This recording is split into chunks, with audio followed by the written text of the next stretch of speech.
What it do, YouTube? It's your boy MB, ready to do the daily breakdown of the S&P 500 on the futures market. So today is Wednesday, March 6th, 2024, and I'm proud to say that I finally broke the red streak. So without getting into the details too much, let me get into the best plays of the day. So I had this demand zone drawn out from pre-market at around 2:50 in the morning, and this level was drawn after the fact, and I'll explain why. You have these little marks right here where we have these little lows, where it looks like in real time they could be spots to get in, like this candle right here at 7:30. We had this giant push to the downside where this buyer pushes us up. So going into the market, once we have this nice drop, I was thinking this spot would hold up.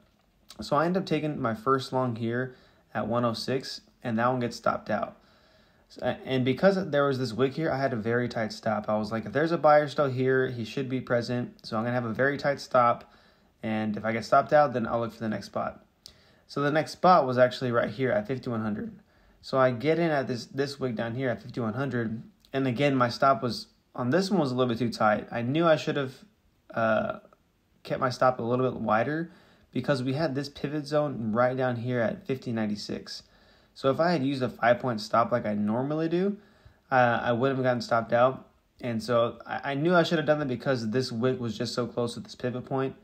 And pivot points are just areas of interest, but the market likes to react to them very well. So it could be like a previous high day or a previous all-time high. It's just a significant level that I guess this algorithm automatically maps out.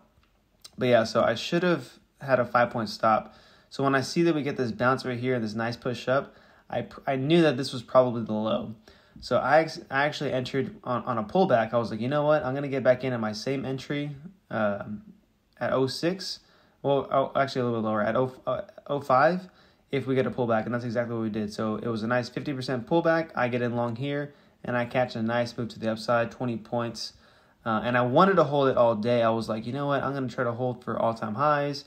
But that's so hard to do. I sold right on this pullback, so whenever I saw this red candle, I got out. But that was the first play of the day. It went up for about 30 points. And, as the day goes on, I'm like, damn, I should have held it. And I actually would have sold around here at 51.30 because there was some news about this bank that came out. Bonds started to go up, and usually when bonds go up, equities go down. So I was thinking about getting out here. So I wasn't looking to take any long positions. So when we had this pullback here, I was like, no, I'm just going to keep waiting. Not that I wanted to short or anything, but I just wasn't convinced on taking a long. So we get a bounce, and then there was this very sharp sell-off. And this was actually on news that I think Russia had bombed Ukraine, somewhere close to Ukraine, and their president Zelensky almost got hit, and so he was announced to be okay, so that was good. But yeah, so once we got this closed down here, I wanted to short. I was like, okay, now it's time to short. So we get this bounce, and I was like, let's see if this previous support zone is going to act as resistance. So it does just that. We get a 5-minute close, and then a very sharp sell-off. 5 minutes, it was a 20-point drop. This was play number 2, and you could have held it all the way to the same demand area, and that led us right into play number 3. So play number 3 off of the same area right here. It wasn't the exact low, but it was pretty darn close. It was at 50.99. So that area is usually like a spot where you can okay, well, let's get in right here, and 5-point stop, you should be fine.